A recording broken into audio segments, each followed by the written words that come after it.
আসসালামু আলাইকুম। খিলাফত রাষ্ট্রের রাষ্ট্রীয় কাঠামো নিয়ে আমার গত একটি পোস্টে বেশ কিছু প্রশ্ন উত্থাপিত হয়েছে। সেজন্য আমি চিন্তা করেছি যে সেই প্রশ্নগুলো নিয়ে একটি আলোচনার অবতারণা করব। পোস্টটি ইতিমধ্যে প্রায় ৯১,০০০-এর মতো ভিউ হয়েছে। তার মানে আসলে এই প্রশ্নগুলো অনেকেরই মনের মধ্যে বিদ্যমান। আমি একটু প্রশ্নগুলো পড়ছি। মোহাম্মদ আরাফাত নামে একজন প্রশ্ন করেছেন যে ভোটের মধ্য দিয়ে খলিফা নির্বাচন কোথায় পেলেন। হিন্দুস্তানি বসন্ত তিনি প্রশ্ন করেছেন যে ভোট আসলো কই থেকে এখানে। সালমান ফার্সি তিনি মন্তব্য করেছেন যে ভোট ছাড়া আর কিছু চিন্তা করা যায় না। এই প্রশ্নগুলো আসলে মোটামুটি একই ধরনের। তো আমি এই প্রশ্নগুলোকে আসলে যাদের মনের মধ্যে এই প্রশ্নগুলো আছে তাদেরকে আমি দুইটা ভাগে ভাগ করব।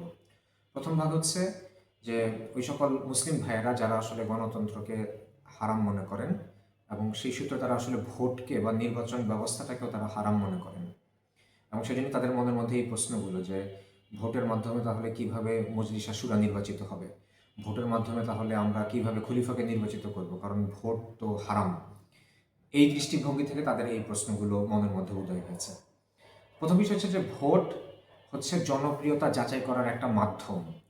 এখন এই ভোটের মাধ্যমে আপনি এমন একজন ব্যক্তিকেও নির্বাচিত করতে পারেন যে হচ্ছে সৎ কাজ করবে, এবং এমন ব্যক্তিকেও আপনি নির্বাচিত করতে পারেন যে হচ্ছে অসৎ কাজ করবে। আমি যদি একটা উদাহরণ দিই, ধরেন একটা স্কুলের মধ্যে ৩ জন শিক্ষক আছে। এখন তাদের মধ্যে কে সবচেয়ে জনপ্রিয় এটা যাচাই করার জন্য আপনি ছাত্রদের মধ্যে ভোটের আয়োজন করলেন। এই ভোট হারাম না, কারণ এখানে একজন শিক্ষকের জনপ্রিয়তা যাচাই করার জন্য আপনি ভোটের ব্যবস্থা করেছেন। আবার এই ভোটটা তখনই হারাম হয়ে যাবে যখন আমরা এমন একজন ব্যক্তিকে নির্বাচিত করব যে ব্যক্তিটা হচ্ছে হারাম কাজ করবে। যেমন এই গণতান্ত্রিক ব্যবস্থায় আমরা যখন একজন এমপিকে নির্বাচিত করি কোনো একটা এলাকার, সেই এমপি সংসদে গিয়ে আসলে কি করে? সে হচ্ছে আইন প্রণয়ন করে। আল্লাহ যে আইন দিয়েছেন সেই আইনের বিরুদ্ধে সে আইন প্রণয়ন করে। তাহলে এই ক্ষেত্রে ভোট হারাম হয়ে যাবে। ইসলামে একটা নীতিমালা আছে, মা আদ্দা ইলাল হারামি ফাহুয়া হারাম। যা কিছু হারামের দিকে নিয়ে যায় সেটা নিজেও হারাম। সুতরাং আপনি যদি এমন কাউকে ভোট দেন যে হচ্ছে আল্লাহর বিধান দিয়ে রাষ্ট্র পরিচালনা করবে না এবং আল্লাহর বিধানের বিপরীতে সে নিজেও আইন প্রণয়ন করবে, তাহলে সেই ভোট হারাম হয়ে যাবে। কিন্তু আমরা যখন খিলাফত রাষ্ট্রে মজলিস আর শুরাকে ভোটের মাধ্যমে নির্বাচিত করার কথা বলি, তখন এই মজলিস আর শুরা তারা কিন্তু কোনো আইন প্রণয়ন করবে না, খলিফাও কোনো আইন প্রণয়ন করবে না। সুতরাং তারা আল্লাহর বিধানের বিপরীতে কোনো বিধান প্রণয়ন করবে না, বরং তারা আল্লাহর বিধানকে বাস্তবায়ন করার জন্যই তারা হচ্ছে নির্বাচিত হবে। সুতরাং সেই ভোট হারাম না। দ্বিতীয় একটা বিষয় হচ্ছে যে অনেকে চিন্তা করতেছেন বর্তমান গণতান্ত্রিক কাঠামোর দৃষ্টিভঙ্গি থেকে এই বিষয়টাকে বিবেচনা করতেছেন।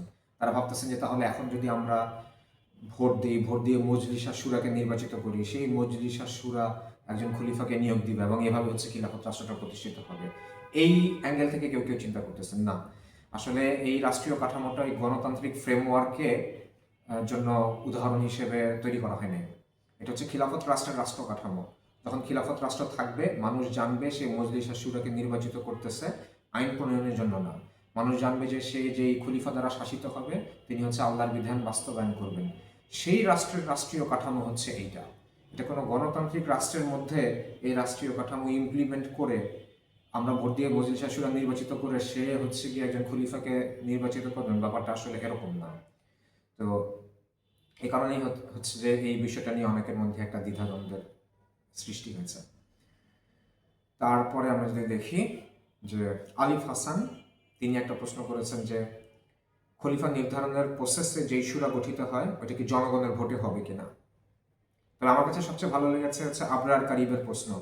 তিনি প্রশ্ন করেছেন যে মজলিস আল উম্মাহ কেমনে নির্বাচিত হবে, ভোটে নির্বাচিত হলে কাদের ভোটে নির্বাচিত হবে, সর্বস্তরের মুসলিমের নাকি নির্দিষ্ট কিছু মুসলিমের, ভোট না হলে কিভাবে নির্বাচিত হবে, জনকল্যাণের সিদ্ধান্ত কিভাবে নিবে যদি জনগণের সাথে সম্পৃক্ততা না থাকে। প্রথম বিষয় হচ্ছে যে আমরা যদি এই বিষয়টাকে একটু সহজভাবে দেখি, ধরেন কোনো একটা এলাকায় আপনি মসজিদের ইমাম নির্বাচিত করবেন।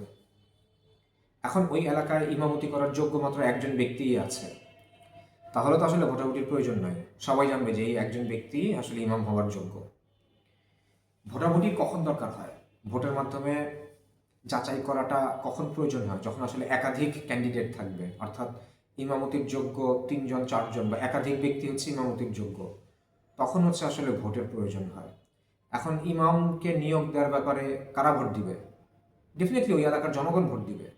হ্যাঁ, এখন আপনি বলতে পারেন যে ওই এলাকার জনগণ সবাই নামাজের ব্যাপারে ওয়াকিফাল না, সবাই নামাজ পড়ে না, তাহলে মুসল্লিদের অধিকার, ডেফিনেটলি মুসল্লিদের অধিকার এই ব্যাপারে সবচেয়ে বেশি। মুসল্লিরা হচ্ছে নির্ধারণ করবেন যে কোন ব্যক্তি তাদের ইমাম হবে। ঠিক একইভাবে মজলিস আর শুরা, যদি কোনো এলাকায় যদি একজন ব্যক্তি তিনি সবচেয়ে বেশি জনপ্রিয় হন, সবচেয়ে বেশি জনকল্যাণের সাথে সম্পৃক্ত থাকেন, তাহলেও তাকে নির্বাচনের জন্য আসলে ভোটের প্রয়োজন নেই। যখন এরকম একাধিক ব্যক্তি থাকবেন, এবং আমরা আশা করি যে ইসলামী ট্রাস্টের এরকম একাধিক ব্যক্তি থাকবেন, তখনই হচ্ছে শুধুমাত্র ভোটের মাধ্যমে তাদেরকে নির্বাচন করার প্রয়োজন হয়। আচ্ছা, আর আরেকটা বিষয় যে প্রশ্নটা, যে এখন যেরকম গণতান্ত্রিক ব্যবস্থায় চোর ডাকাত বাটপার সবার ভোট সমান, ঠিক আছে, এবং একজন সৎ মানুষের ভোটেরও মূল্য একই, যে ইসলামিক রাষ্ট্রে কি আসলে ভোটেরও মূল্য এরকম থাকবে কিনা? আচ্ছা, প্রথম বিষয় হচ্ছে যে এই প্রশ্নটা করা হয়েছে বর্তমান গণতান্ত্রিক ফ্রেমওয়ার্কের চিন্তা থেকে।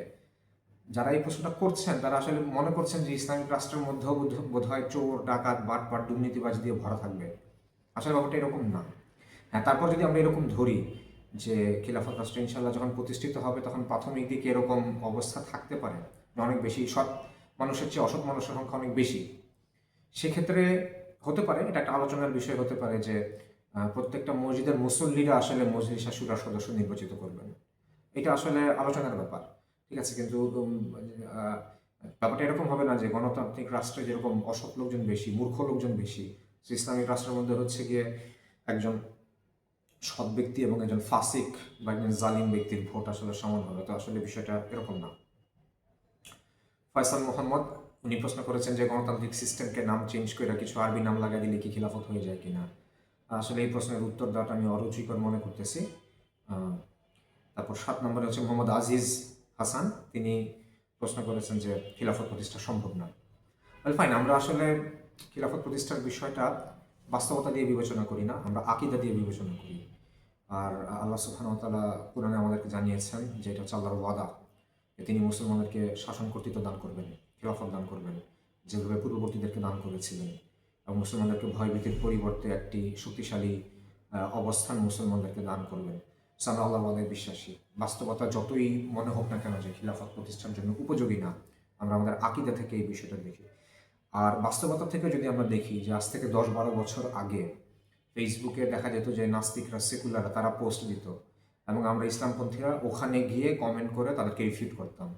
আর এখনকার বাস্তবতা হচ্ছে নাস্তিক সেকুলারদের পোস্ট কেউ ধার ধারে না, বরং ইসলামপন্থীরা পোস্ট দেয় এবং সেকুলার লিবারেল নাস্তিকরা এখানে এসেছে সেটাকে রিফিউট করার চেষ্টা করে। সুতরাং আপনি যদি বাস্তবতার দিকে তাকান তাহলে দেখবেন যে দাবার ছক পাল্টে গেছে, ঠিক আছে, পাশার দান উল্টে গেছে। সো এখন আগে আমরা আপনাদের ফিল্ডে, সেকুলার লিবারেলদের ফিল্ডে যে খেলতে যেতাম, এখন তারা আমাদের ফিল্ডে আসে খেলতে, আর আমাদের ফিল্ড আমাদেরই পরিচিত। আচ্ছা, এরপরে আজিজুর রহমান তিনি বলেছেন যে খলিফা নির্বাচন করাই অনেকটা অসম্ভব বর্তমান সময়ে, খলিফার ক্রাইটেরিয়া কেউ ফুলফিল করতে পারবে না।